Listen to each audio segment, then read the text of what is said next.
again, welcome to today's attempt of a tightrope. This is 9 multiple choice questions. We can afford to get 2 of them wrong, but if we get a third wrong, then the game is over because the tightrope walker collapses. So, I'm going to try and get as many right as I can, obviously. Feel free to play along at home, but there are points for going faster, so I'm not going to be reading out the questions or the answers generally. So if you want to play along at home, just pause the video at the appropriate times. This is a Monday. The questions get more and more difficult throughout the week.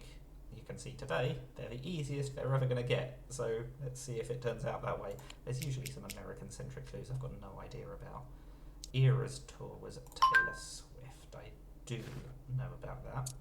To be fair, there's usually some British-centric clues that Americans would not know about, so I can't complain too much.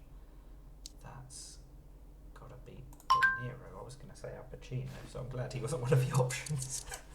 Oops. Right, 2 out of 2. Many thought the author was idiosyncratic. Is the option out of those? I like the vocab ones, because they're not region sensitive. This one is Switzerland. Another one that might have been difficult for our American friends. I'm surprised. There's a couple of European-centric ones. Angora goats. That's mohair, isn't it? Got that mainly by process of elimination. It was not going to be soft and strong if you're talking about spandex or silk. Well, I knew it wasn't spandex. Jugular veins of the throat. Go for the jugular, they always say. I don't know who they is in this context. A blowtorch. That's a creme brulee, isn't it? Might have been a tiramisu, but it definitely wasn't either of the two on the right hand side.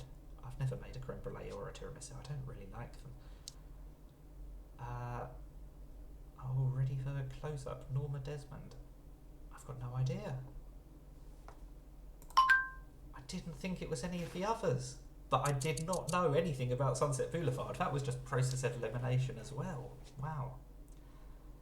13,000 tons of cargo in a single day. A Soviet blockade of Berlin, presumably, because that was divided into east and west, wasn't it? So, a couple of European clues there, and nothing overtly American. So that does mean it's a 9 out of 9. But, as I said, it was the easiest one of the week. I have definitely done these on other days of the week in the past and not done quite so well. Did you also get 9 out of 9? Let me know. Feel free to show off in the comments if you did. Thank you for watching, and bye for now.